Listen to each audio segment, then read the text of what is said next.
Hello, welcome to Searching for Service. I'm Joe Kirk. And I'm Chad Larson. We want to thank our sponsors. We are sponsored by Rotary District 5950 and 5960. And Joe's going to give us our mission of the show. Yeah, our mission of our show is to help Rotarians and non-Rotarians connect to service projects. And the way that we do that is have amazing guests on that highlight service projects, what Rotary is about, and just really great stories about service. Yeah. And why we believe that Rotary is the best vehicle for helping service. Yeah, helping serve. And today we do have a special guest. His name is Wade Nomura. He is a past district governor. And what district were you governor for, Wade? That'd be District 5240 in Central California. California. Very cool. Thank you so much for being on the show. Is that where you're joining us from today? That's correct. The city of Carpinteria, California. I've not heard of that one. That's a tough one. You don't want to say that one when you're drunk. You're like, oh, driver. It's by Santa Barbara, by the way. So Santa Barbara. Okay. Very cool. Yeah. Well, Wade, I mean, let's just get right into it. Why don't you tell us a little bit about yourself, where you were born, where you come from, and then you do have some really great stories on being a BMX champion. So we have to get there. I know Joe's excited to ask you about that. There you go. Sounds good. Well, I'll make this short and sweet because I don't want to waste a lot of your time. Born and raised in Santa Barbara, a third-generation Japanese American. My grandparents migrated here in the 1900s. So spent just about all my time here in the greater Santa Barbara area. But did a lot of service work, involved with quite a few things, including on city council, where I just recently finished my term as mayor of the city of Carpinteria. So a little bit of tap in there. And by the way, the reason I served as on city council was because I was coaxed into it because the community felt that I would bring value to it, being a Rotarian, believe it or not, of all things. So opens all doors. Did quite a few things. Work with the foundation. I'm heavily involved with global grants, especially in the area of water, sanitation, and hygiene. There you go. Yeah, no, that's a great intro. How long have you been a Rotarian? About 20 years now, 21 years. So total time. I joined starting a new club, Carpinteria Morning Rotary Club. I actually chartered in, and I was one of the charter members. I think there's only 3 of us left now. So, but it's been a great organization, and I've enjoyed it quite a bit. So then how did you get introduced to Rotary? It sounds like that you were part as a charter member, but how did you get roped into joining the club? You must have been there to see that happen. My wife was the one with the rope. She dragged me in kicking and screaming. And you never left. never left. Soon as it took me about 3 years to see the value of it, and they sent me out on a water project actually, and that was my life-changing time and experience, and my quote Rotary moment that I'm sure a lot of your other guests have talked about. Yeah, it's almost like we teed you up for that question. Yeah. You did well. that was your aha moment with Rotary. Tell us a little bit of why that resonated for you and where yeah, it was. Okay. This one here is a pretty good story, actually. I was 3 years into Rotary and figuring out, what I'm going to do. This organization I thought was going to benefit my business, which never happened. So looking for opportunities, I was asked one day by the president if I would be willing to lead a team to Mexico to do a water project, which I raised my hand and said, gladly would. I'd love to do that. And they did not realize at that time that I had never been on an airplane anywhere in the world outside of the United States. So I did this figuring I'd get a free ride by Rotary. So that's why I jumped on board, went to the site in Mexico with 2 other people from my club. And as I got there, they said, okay, time to get to work. I go, well, wait a minute. What do I have to do for work? They go, well, you're the expert. You got to find the local Rotary Club, talk to the local government, find out where the challenges are for water and the need for a water project. Once we have that set in place, you're going to be in charge of negotiating land rights agreements, water rights agreements, maintenance agreements, and construction agreements. And how much time do I have to do this? I said, well, you've got 5 days. So fortunately, I was able to pull this one off. I went back a year later. We took a look at and inaugurated that water system. A gentleman, he was called the sheriff of the community, came to me, shook my hand, And he goes, "Thank you for bringing us water. You know, for us, water is life. Thank you for bringing us life."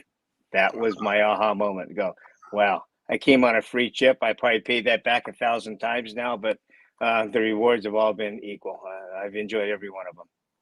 Yeah, it never gets old hearing how people got really like locked into Rotary, and it's typically through some form of a service project or hosting exchange students. Like those two things really seem to be the real components that pull people in, kind of the lifers is what I like to call it. Like Yeah, you could put me on that list. We're future lifers. It's we're already you are we're lifers. hosting a TV or we're hosting a radio show. That's right. Exactly.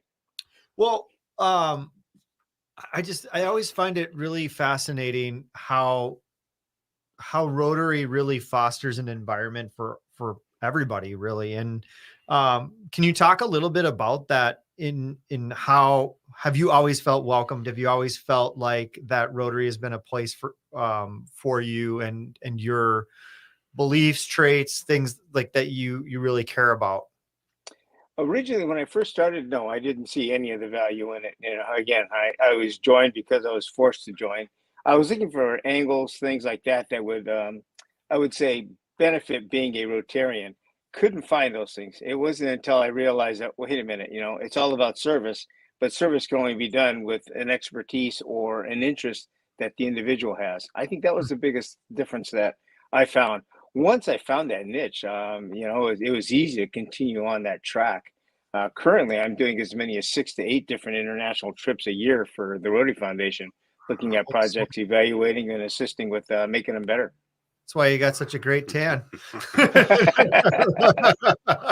you go. I think we got to take that 30 seconds that you talked about how you got entrenched in it, though. Yeah. There you go. That 30 seconds about how you, after 3 years, is how you pivoted and how much it benefited is I think I can make a PSA out of that one. There you go. That was really well said.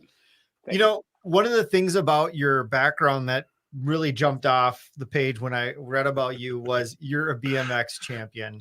And how did you get into BMX? And how did this all transpire? Because for those of you listening, you got to look up Wade and you got to check out his background with being a BMX champion. Now that in itself is a really interesting question and pretty random, by the way. I was a motorcycle racer. Started working, by the way, motorcycle racer is a hobby. My profession is a landscaper. And one of the projects that I did was actually a low-income housing project in the Santa Barbara area. And as I was working there, one day I had my motorcycle in the back, and there were about 4 kids that came out, 5 kids actually came out, ages 10 to 14 years old. They go, "Wow, you race motorcycles?" I go, "Yes, I do." And they go, "Well, you know, we'd love to do that someday." I go, "There's no way you guys could do it. It costs too much money." But I tell you what, I took them out and gave them a few rides on the track, brought them back, and we're hooked. We want to do this. I go, "You can't do it. It costs too much money. How about BMX?" And they all said, "We'd love to do BMX." And so I actually went out, believe it or not, opened up a bike shop only so I can get these bikes wholesale for the kids in this project area. We built them a bike. They had to share it. They paid for it themselves by collecting aluminum cans and working for me. Took them to a local track. They loved it. Now, they were terrible racers because they'd never been on a bike, but they loved the sport. So we continued on. One day there was a Father's Day race. It was Father's Day. So they said, "You got to jump on. You're a father." I jumped on the bike and ended up winning the race. In local race, and one of the guys that was in that field was a national racer. He goes, "You got to do this." He goes, "You're pretty quick." I said, "Well, I've never been on a bike, but we'll give it a shot." He said, "Well, the Grand Nationals are coming up in the fall in Las Vegas. You may want to consider racing that." So I built a bike for that one. 6 months later, I was on the track in Las Vegas and ended up winning the Grand National Championship in my age group, which was 27 and over. It was a brand new class. So I figured, well, if I could do it at a Grand National level, let's continue doing it. At that point, I decided to build and design my own bike called the Nomura bike. Raced for another 5 years, ended up winning 5 national titles, turned pro at the young age of 30 and got beat up. Got spit out, and ended up eventually having to retire because of injuries. Wow. So the accidental champion. Yeah. Exactly. That is a great story. Wow. And then the how you got into it. So was that prior to being a Rotarian, or were you a Rotarian by then? That was prior to being a So you're already Rotarian. serving the community well before. I've given Yeah. back quite a bit to youth. I've run a junior golf program for now it's close to 30 years also. So bring that in to help groom our future champions in the golf world. Yeah, that's cool. Yeah, and I noticed too that you were inducted into the Japanese American Hall of Fame, and was that for the creation of the bike? For the creation and racing the bike, Got it. for accomplishments, and also because the bike itself literally became an icon, which I never expected or anticipated. But I knew that if I was going to win races, I wanted to have the best bike out there, and the only way I could guarantee that is if I built it and designed it myself. That's awesome. I what a great story. Yeah. You know, just as we got about a minute left here in this first segment, you know, let's go ahead and tease, you know, really the core function of why you're on the show, and that's to really talk about your TV show that you do for Rotary, and it's Rotary Serving Our Community, correct? That is correct. Yep. You could see it on wearerotary.tv if anybody wants to take a look at it. It's a show that we started only because we wanted to highlight a lot of things, and we felt that Rotary was taking kind of a second fiddle, especially on media. You can't find it anywhere, as you guys know, because you got the radio station going there. It's hard to get it out otherwise. I completely agree. And, you know, it's going to be fun to dive deep into this in the next segment, because I think we face the same challenges. Yeah, so that's for sure. Exactly. Make sure to stay tuned. This is Joe Kirk. And I'm Chad Larson. We'll be back.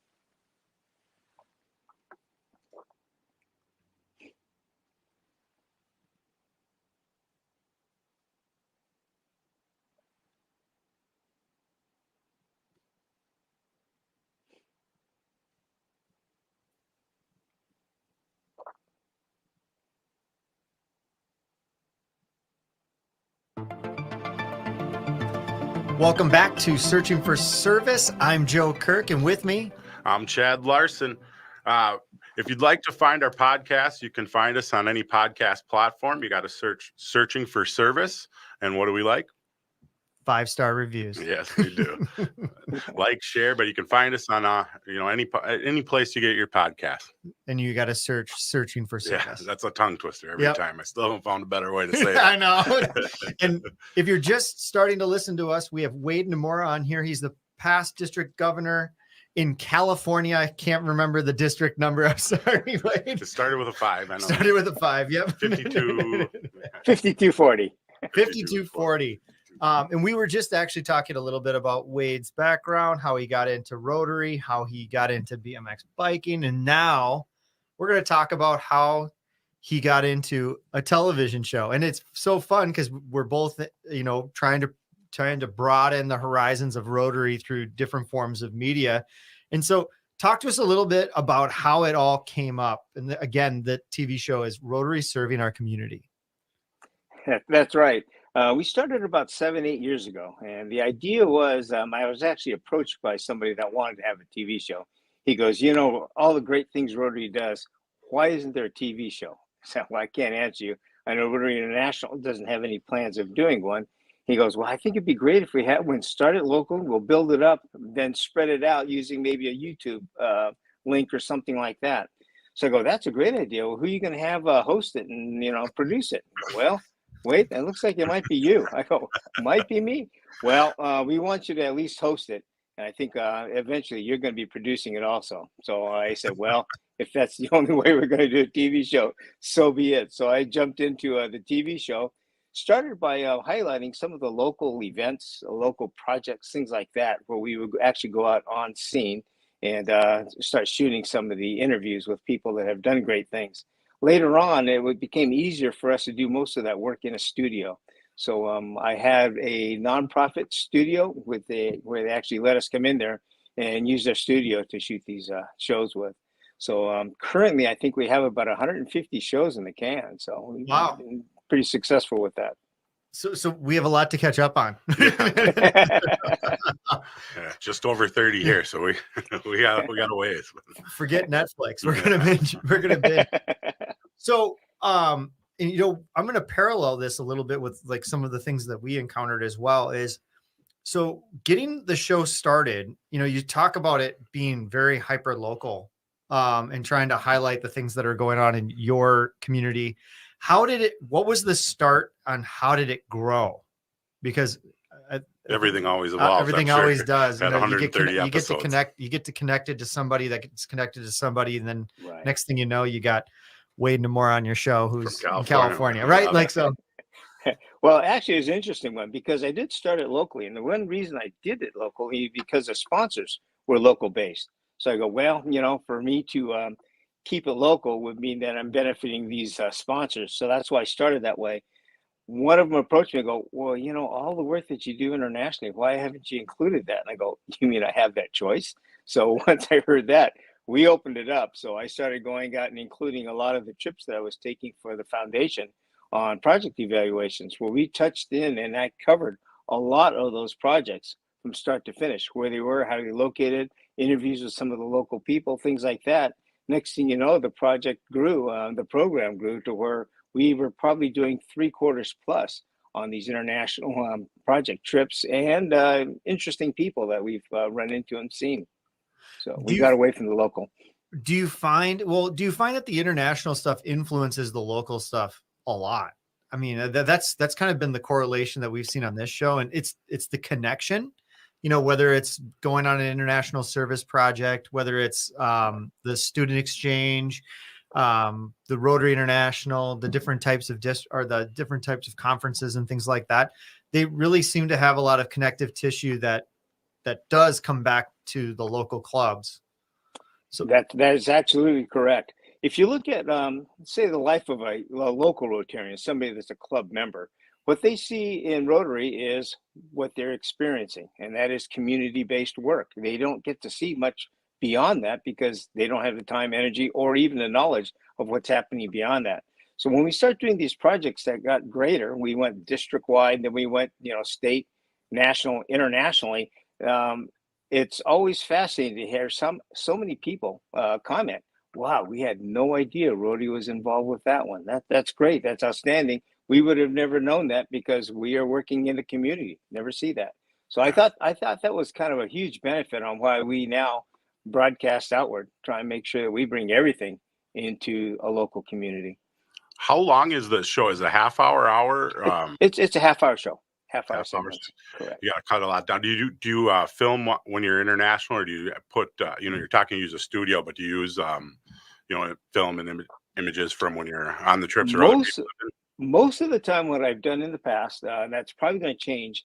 I do a lot of photography. I'm a photography professional also, so I'll take these pictures and bring those pictures back and create a narrative based on the photos that I bring back. So we use that one as like a PowerPoint presentation. Sure. Very cool. Have you found that there's a format that works best for your show? Now that's an interesting question. I've used pretty much the same format. Interview process, 30 minutes, one segment, 30 minutes would be one show. So we talk about one specific theme or idea. I was approached and have a new TV show that we just started last year called Carpentry Living, and I was asked to produce and host that one also. This was more in the format of a magazine show. So they're 10-minute, 15-minute segments where we actually go out there and we shoot those things live in different areas and then bring that in. So I'm thinking about using more of that format where we can go ahead and bring in a lot of things, because once in a while, 30 minutes on a topic gets a little old for the viewer. Whereas if we keep that interest in 15-minute spurts, 10-minute spurts, we can cover a lot of area and keep that interest factor. Yeah, I remember when we first started this show and the 4 12-minute sections and going, how are we ever going to talk about anything? And then it's because it's quick, right? Like It is quick. Actually, in the very beginning, it was, how are we going to fill 12 minutes? And then very quickly it was, oh my gosh, it goes by so fast. And, you don't get to necessarily get into everything that you want. Yeah. So how do you really boil down the interview to capture the essence of what you're trying to get to in that episode? Right. Well, as you know, what you do is you find out what brought this person, this guest on board in the first place.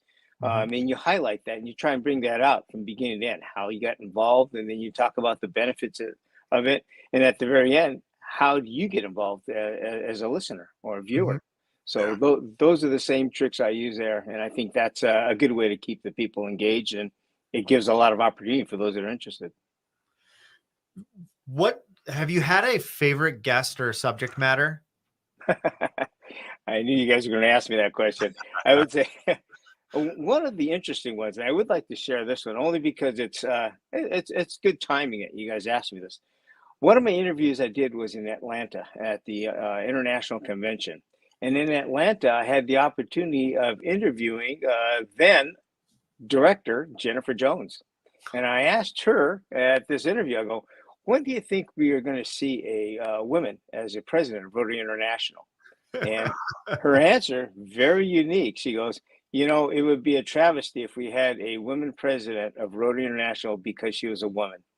It would be ideal to have somebody that was qualified, most deserving, and the one that should be leading this organization because they've earned it, because they are there for that specific reason. Well, 2 years later, she was selected. So there you have it. Came from Jennifer. That's very cool. Well, really quick, just a quick commentary on that. It just actually shows you how great of a leader she is to have that foresight before that she even knew at that point or becoming the president and just going, this, whoever is president needs to be the person based on their merit, not on any other capacity. And Agreed. I think that that's super forward thinking and, exactly the type of leadership that Rotary, has benefited greatly from. So, yeah, I think you can see it every day. We were talking about the Tri-District and even the programming through that, which I know she's not directly involved with, but it comes down and you can see it. Yeah. It trickles everywhere. That's important. We only got about 2 minutes left, but you talked about your favorite show. What's you had your aha moment in service, but what during the show had maybe the most impact on you as a person? I would say the biggest impact that it had on me, the show itself, was knowing that I could shoot these shows and bring to the audience some of the challenges, some of the results, some of the benefits that these huge projects have done globally. For example, in Guatemala, I was able to bring back a show where we actually interviewed a lot of the people that were beneficiaries, the Mayan people. And in doing that, how often do you get a chance to actually see firsthand how your foundation money is working, how those projects are being organized, and the faces of those beneficiaries that literally had their lives changed? I think that was the biggest thrill to me to make that happen. Almost never. I mean, it's really difficult to make that connection sometimes. So I'm sure that being able to show that and present that is extremely gratifying. Yeah. Agreed. I want to get into this more after the break, but with our show, we're trying to also influence Rotarians and non-Rotarians. Is that the focus, or is it trying to focus just on Rotarians? Or we only got about 30 seconds. We're going to dive more into it, but where do you see the goal for your show? We focused it on the Rotarian audience. However, the big benefit is we also stream this thing to public. So public access gets to see this. Ideally, we want to highlight what Rotary does to the public, get them involved, engaged, and know what we are all about. Yeah, that makes sense. Makes total sense. I mean, what's great is, just before we wrap up, is what's good for Rotary tends to be what's good for the public at large anyway, or community at large. So just as a reminder, you're listening to Searching for Service. I'm Joe Kirk. And I'm Chad Larson. We'll be back.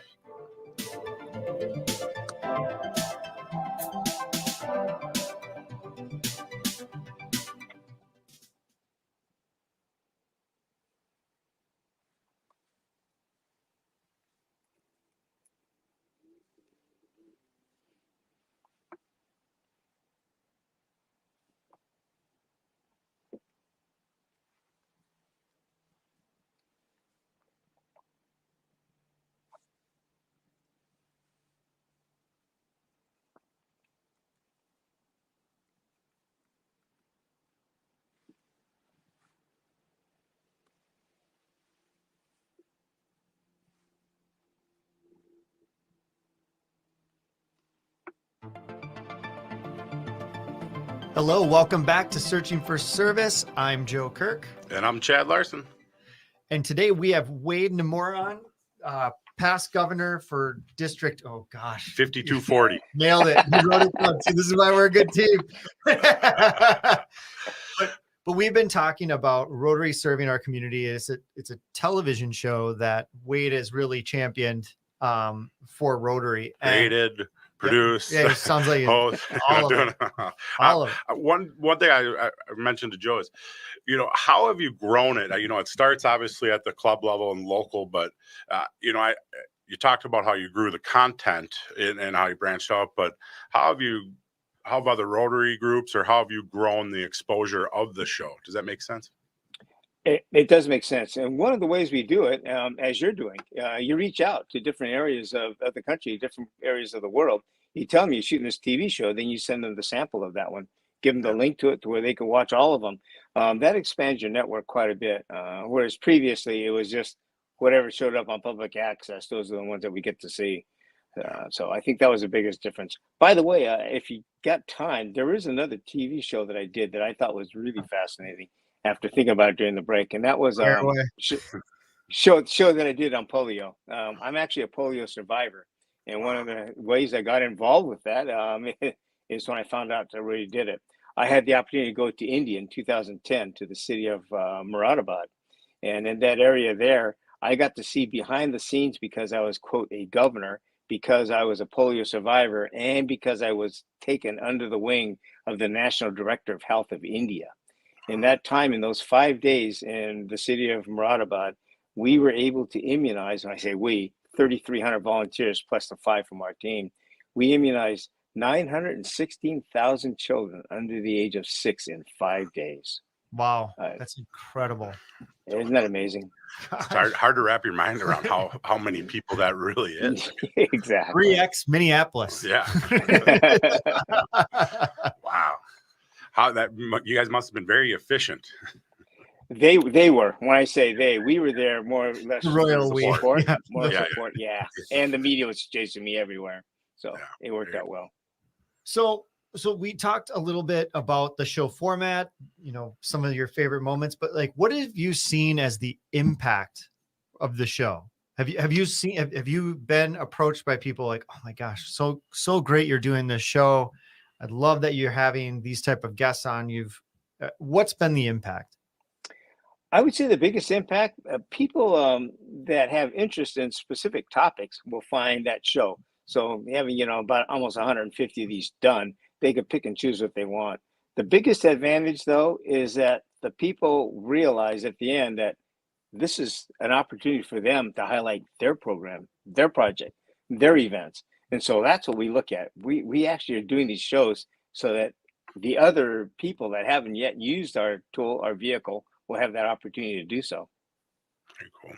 You pretty much hit the nail on the head of what Rotary is. It's always that connective tissue between groups. Like we're always kind of this conduit, and we bring people to a service event. We highlight. It's a very, very selfless organization, and I think it makes it really fun for a TV show and a radio show, but also very difficult because if you don't catch your audience the right way, if you don't show the value of what Rotary is, it's tough for them to access all of those other things. So, that's been one of the challenges of the show on our end, is to go, okay, we're kind of presenting all of these things, but what do we stand for? And what we've really boiled it down to in this show is, man, we got to tell great stories. Yeah. We got to tell great stories. Yeah. Because connect. It's got to connect more. And to become really great storytellers. And I imagine through the TV show, you have an entirely new ability to tell stories. So what is your favorite thing about telling stories? Probably for me, it's motivating others to lead a life of service. And it sounds corny, but that is actually the truth. All the work that I've done, if I could share that experience with other people, give them that opportunity, That's what Rotary's all about. And that's what I try and do with the TV show. Being on this show here, same thing. If you could motivate, inspire people to go a little bit beyond their comfort zone, find something that they really want to do and they're passionate about, that's what's going to get Rotary engaged for them. And it's going to be individual, and it has to be individual. Not everybody does it for the same reason. But if you give them an opportunity to be a life changer, it's going to be a life changer experience for them too.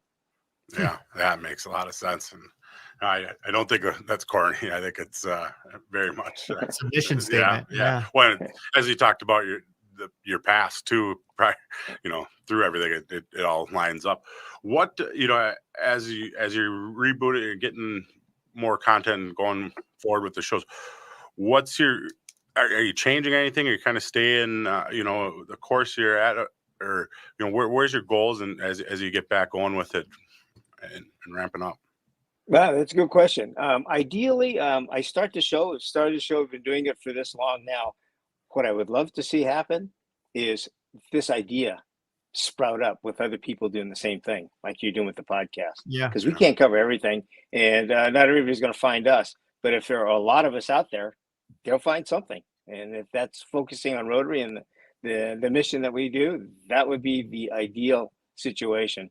People could pick and choose. So if somebody's listening to this and is like, man, that sounds like a great idea to do this show. So how would they start to model the show? Where do they start? Where do they start? If I were to recommend, I'd say start the same way we did. Start with the public access channels, because those are free. It doesn't cost you much to present and produce a show. And you also have a local audience where you can highlight what Rotary's doing in that community. You could have a few other fillers. Oftentimes, we could also share that material also. For example, one of our future TV shows is going to be having you guys on. We want to make sure that happens. Love it. We can make that happen. We can absolutely make that happen. There you go. Yeah, I think the sharing, and I think it's something, Joe and I talk about off airs. We got to continue to learn how to grow that sharing. Obviously the guests, is a really great point, because you get people from, we have local, but we have national and some international. But, the more you do it, the more you grow that network, like anything. And when we're kind of looking at that, say, there's like, how do we continue to find it and grow that audience and hopefully inspire?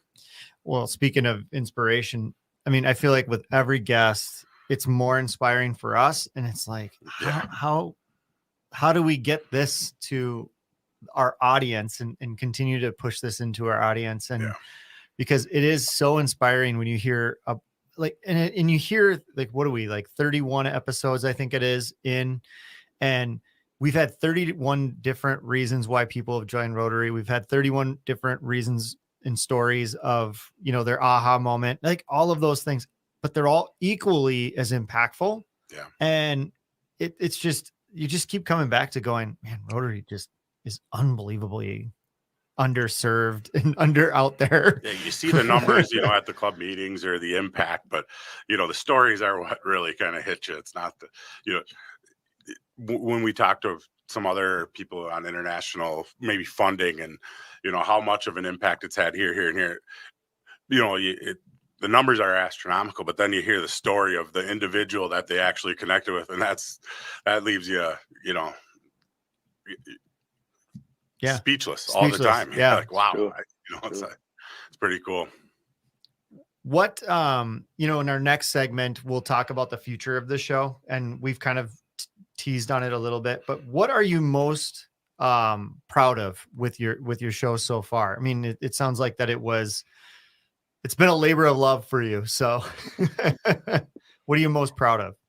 I would say the ability to showcase things that most Rotarians will never get to see. The projects I've been on, as I talked about, the another one, the Rotary Rose Parade float, having that actually showing from beginning to end how that works, how that's built up. Meeting individual people like Jennifer Jones. I've had the opportunity to interview a lot of the RI presidents of the past. I've actually served as representatives for the last 11 or 12 of them. So it's been an outstanding experience. The first time I actually met Jennifer Jones was when I was sent to her district by Ron Burton. He was then president of that one. So I met her, and she was actually assisting me as one of my aides when I went to hers, and that was before she was a director. So those Wow. are some of the weird and random opportunities we have. So when we talk about the show, people get to follow along with some things that they may never get to experience, but they get to see how Rotary is actually doing all these great things all over the world. So another one that was interesting, it was Tanaka. I was governor for the year just before Tanaka. Tanaka sent me to Texas. And I asked President Tanaka, why are you sending me to Texas for, to Dallas of all places? He goes, you'll find out. When I got there, the president of the Dallas club comes, do you know why you're here? I go, I have no idea. He goes, the Rotary Club of Dallas sponsored the Rotary Club of Tokyo, the first Rotary Club in Japan. Wow. Oh my gosh, how cool is that? Exactly. I go, who would have thought that? That was amazing. So these are some of the stories that I get to tell and I get to see, but not a lot of people get to hear these. Yeah. Well, that's but so you cool. get to tell them on your show, and I think Yeah. that that's a really, really powerful powerful thing. So we've got about 40 seconds here. Any last things? How about this? What's the biggest lesson you've learned from your show? The biggest lesson I've learned, I would probably say that the audience you reach is not always the audience you anticipate you reach. Sometimes it's bigger, sometimes it's used. There are random people that walk along the street sometimes go, hey, that was an awesome show, and I'm not even a Rotarian. I go, wow, no, that's life-changing. Yeah, that's pretty cool. That is great. And we'll talk about the future of the show here in the next segment. But I'm Joe Kirk. I'm Chad Larson. We'll be back.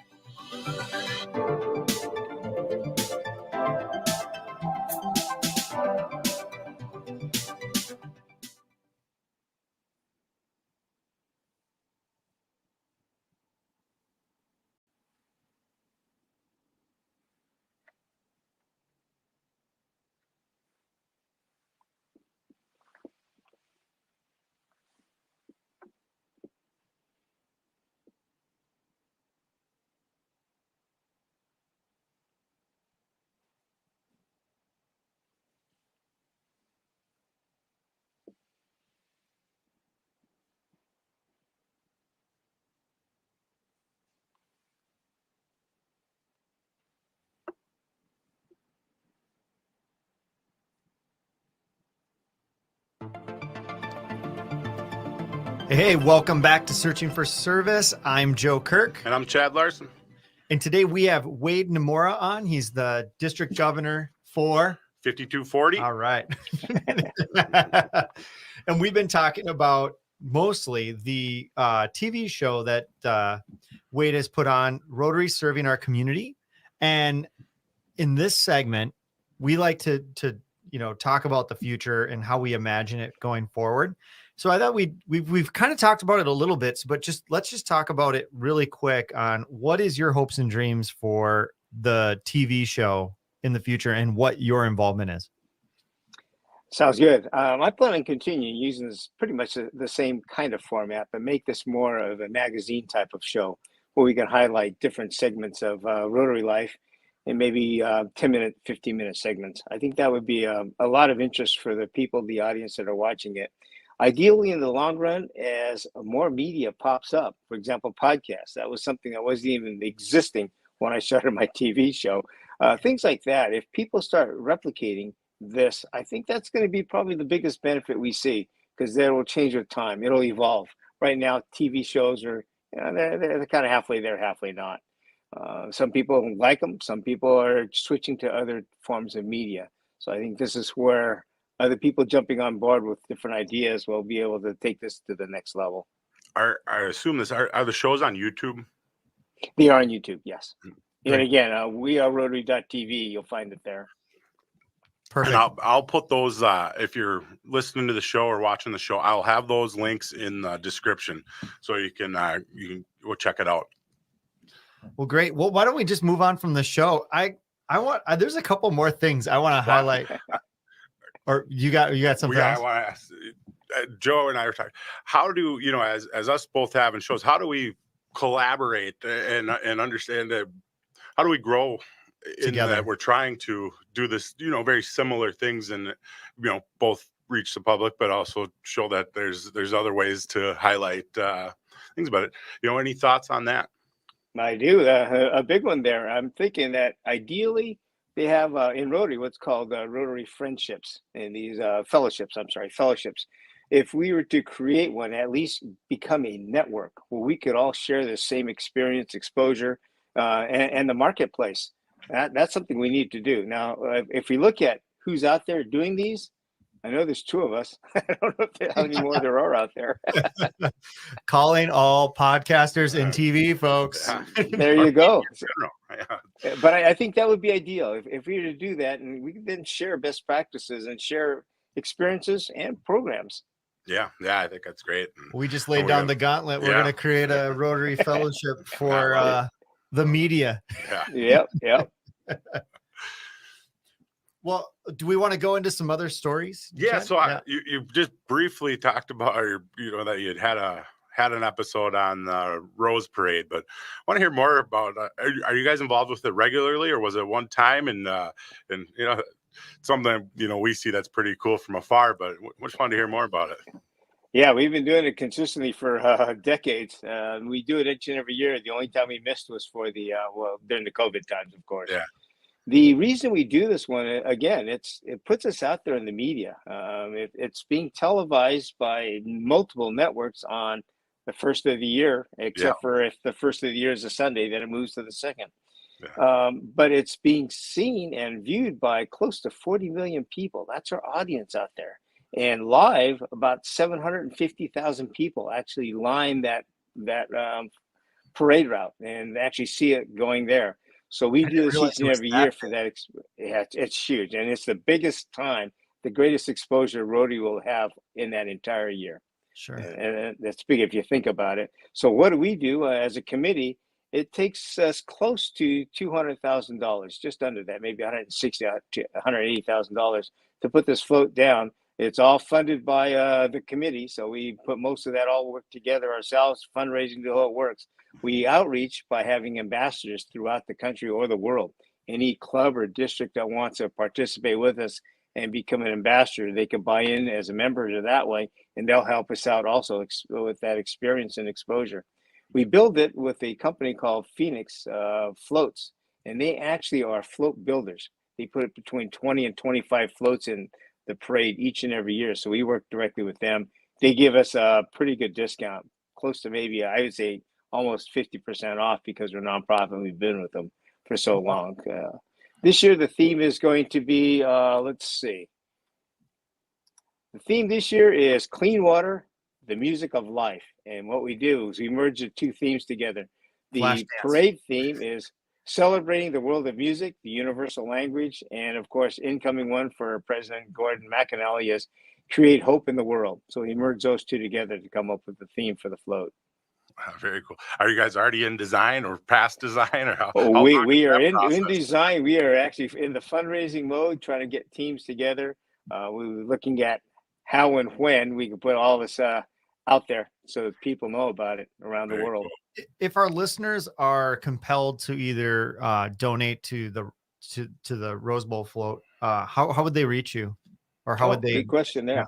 Yeah. They can find our website. It's rotaryfloat.org. Clever. Keep it easy. It's easy for us because we can remember it. That's pretty cool. Thanks for sharing that.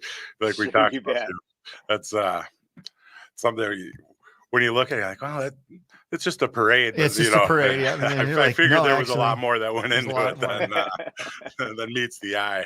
And that's a cool. We have a new rendering up there too right now. It's just been approved about 2-3 weeks ago, so viewers can get a pretty good view of what's going on.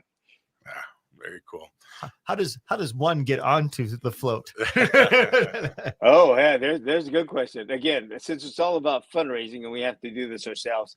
If you want to walk on the float, it's $6,500 to be a walker, and we only allow 8 of those. If you're a rider, again, we only allow 8. It's $10,000 for a seat.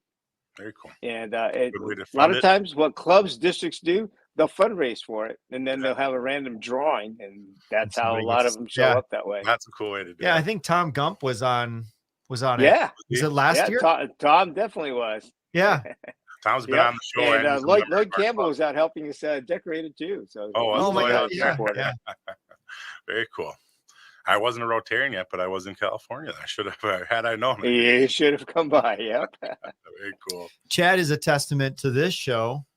He was, Rotary approached the station about doing a show, and then, Kelly and we'd done a few shows, and then Chad was like, wow, this seems really cool. Why wouldn't I be part of Rotary? So it was kind of a really great immediate feedback mechanism for the show. Well, it helped.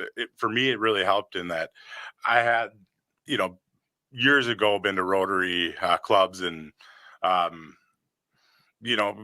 still had the misconception of an old white men club. And as I got to, listen to the show, interact, both with Kelly and Joe, and then also Lloyd and Tom, and then go to a couple of clubs, it was very clear that things are changing, and for what I would be interested in. So the show really helped educate me to see that there's change going on, and that was a huge impact too.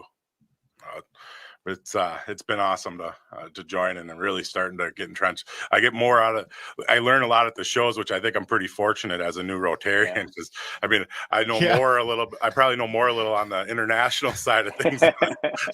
I'm learning the local side, which I think is kind of the opposite path of most. Well, and for sure, and I'm sure, Wade, that you could support this as well. For clubs, what a great resource for new members is to connect, to your show or to this show, just to get exposure to what else is out there. I've been a member for 4 years, and there's so much stuff. I'm like, I didn't even know we do this. That's very true. Very true. And that's why we are such an important element. Unfortunately, we're a secret right now. We got to get that word out. Yeah. Well, we're doing our best, right? Yeah. We're trying. We'll keep pushing it. And obviously, the one thing we were talking off here is, we're radio, but we're a podcast, but it's also, we're not doing a produced show like you are with, that really kind of connects on visually, but having video be a part of it allows us to do Facebook Live. And, it just opens up more avenues, and I think even with your show being very visual, you could still put the audio up onto those platforms on the kind of do the reverse of what we are.